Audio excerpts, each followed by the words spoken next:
अरे बहू, कितने दिन से तुझे देख रही हूँ, कितना गंदा काम कर रही है। वो क्या है ना मम्मी जी, थोड़ा जल्दीबाजी में काम कर रही हूँ घर का। आज ना 10 बजे बच्चों के स्कूल में पीटीएम है, तो मुझे वहां जाना बहुत जरूरी है। चल चल, बहाने मत बना। मुझे गंदा काम बिल्कुल भी पसंद नहीं है। जब मैं काम करती थी ना, एक एक चीज घर में चमकती थी। तूने तो मेरा घर सड़ा के रख दिया है।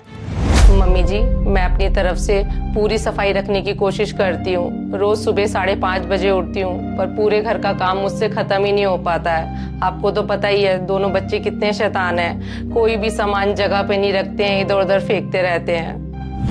हाँ तो बच्चे हैं तो शरारत तो करेंगे करेंगे। तू भी जल्दी जल्दी हाथ चला लिया कर। कितना गंदा काम करती है। ये देख, पर्दा कितना गंदा पड़ा हुआ है। मम्मी जी, अभी 15 दिन पहले ही तो मैंने पूरे घर के पर्दे और सोफे के कवर धोए थे। आप ऐसे क्यों बोल रहे हो मुझे? हाँ तो क्या हुआ, हर हफ्ते धोया कर पर्दे। तेरा बस चले ना, तू महीना महीना ना धोए। मुझे गंदगी बिल्कुल पसंद नहीं है। ठीक है मम्मी जी, मैं हर हफ्ते पर्दे धो दिया करूंगी।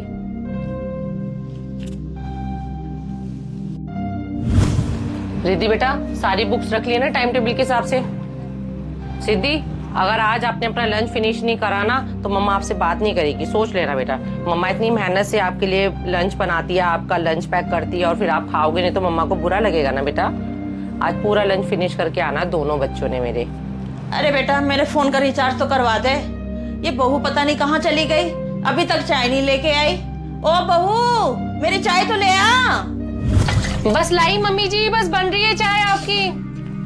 क्या करूं, सुबह जितना भी जल्दी उठ जाऊं, टाइम का कुछ पता ही नहीं चलता। बच्चों को स्कूल भेज दिया, उसके बाद भी इतना सारा काम पड़ा हुआ है। और आज तो मेरी कुछ तबीयत से भी ठीक नहीं लग रही है। कोई नहीं, मम्मी जी को पहले चाय देती हूँ। तो मम्मी, मैंने कब आपको मना किया कि धर्म कर्म ना किया करो?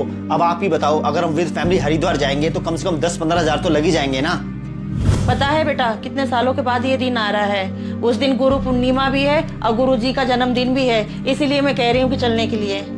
ठीक है मम्मी जी, आप इतना जोर डाल रही हो तो चल लेते हैं, लेकिन एक ही रात रुकेंगे मम्मी जी हरिद्वार में, क्योंकि मुझे ऑफिस से ना छुट्टी बहुत मुश्किल से मिलेगी। ठीक है बेटा, गुरु जी के आश्रम में जाएंगे ना, 5100 रुपए की पर्ची कटवा देंगे। और दान देने से ना बेटा धन बढ़ता है। ये मम्मी जी, गुरु जी के आश्रम में 5100 की पर्ची भी कटवा लेंगे, लेकिन मम्मी जी इस बार ना हमारा बजट बहुत ज्यादा खराब हो जाएगा। मम्मी जी, आपकी चाय। राजीव, आज ना आप लंच बाहर से कर लेना, मेरी ना तबीयत ठीक नहीं लग रही आज। अरे बहू, तेरा तो रोज का ड्रामा हो गया। कल 4 रिश्तेदार क्या आ गए, तेरी तबीयत खराब हो गई और मेरे बेटे को कह रही बाहर से लंच कर ले जाके। मम्मी जी, मैं कोई ड्रामा नहीं कर रही हूँ। आपको तो पता ही है, कल मामा जी की फैमिली आई थी और सबका खाना मैंने अकेले नहीं बनाया। किचन में खड़े खड़े मेरी हालत खराब हो गई, और आपको पता ही है गर्मी कितनी थी। मेरे को आज सुबह से बहुत घबराहट हो रही है मम्मी जी, इसलिए मैं राजीव को बोल रही थी बाहर से लंच कर लेना। बहू, तेरे उम्र की थी ना, मैं कूद कूद के काम करती थी। आजकल की बहुओं को देखो, थोड़ा सा ज्यादा काम करना पड़ जाए ना, हर दूसरे दिन वो बीमारी रहती हैं। मम्मी जी, वैसे डॉली ना कोई बहाने नहीं मार रही है, क्योंकि डॉली मुझे बहुत दिनों से कह रही है कि इसको बैक पेन रहता है और घबराहट होती है। मैं ऐसा करता हूँ, शाम को ऑफिस के आने के बाद ना डॉली को डॉक्टर के पास ले जाऊंगा। अरे बेटा, तो इसकी हाँ में हाँ मत मिलाया कर, ये बड़ी नाजुक हो जाएगी। मुझे देख, पार्क के ना 5 चक्कर काट के आती हूँ। बहू, तू भी जाया कर पार्क में, तेरी सारी बीमारियां ना ठीक हो जाएगी। हाँ मम्मी जी, राजीव बिल्कुल ठीक कह रहे हैं, मुझे बिल्कुल भी टाइम नहीं मिलता। आजकल बच्चों की पढ़ाई का बहुत ज़्यादा प्रेशर हो गया है। अगर उनके साथ ना बैठो ना, तो बच्चे बिल्कुल भी पढ़ाई नहीं करते, और फिर सामान इधर उधर फेंकते हैं। उसको भी मेरे को साथ के साथ संभालना पड़ता है, क्योंकि आपको गंदगी बिल्कुल भी पसंद नहीं है। फिर आपका खाना पीना भी देखना पड़ता है, तो इस बीच में पार्क कहाँ जा पाऊंगी मम्मी जी। बहू, सुनीता की बहू को जाके देख, उसके घर में ना एक एक चीज चमकते रहती है और उसकी बहू बन ठन के रहती है। और तुझे देख, हमेशा ऐसा लगता है कि तू बीमार पड़ी है, तू बन ठन के ही नहीं रहती है। लगती नहीं कि हमारी तू घर की बहू है। मम्मी, आप सुनीता आंटी की बहू के साथ ना डॉली को कंपेयर मत करो। और मम्मी जी, आपको तो बहुत अच्छे से पता है ना, सुनीता आंटी अपनी बहू के साथ घर के सारे काम करवाती है, तभी तो मम्मी जी उन सास बहू का रिश्ता बहुत अच्छा चल रहा है। वाह रे बेटा, तेरी शादी में इसलिए करवाई थी कि सारे घर के काम मुझे ही करने पड़ेंगे। जब मेरी शादी हुई थी ना, मैं अपनी सास को ना एक काम नहीं करने देती थी। मम्मी जी, मैं भी तो पूरे घर के काम अकेले ही करती हूँ, और मैंने भी कभी आपसे घर के काम नहीं करवाए हैं। मैं कभी भी बीमार भी पड़ जाऊँ, तब भी मैं घर के काम अकेले ही करती हूँ, बच्चे भी संभालती हूँ, मुझे किसी की भी हेल्प नहीं होती मम्मी जी।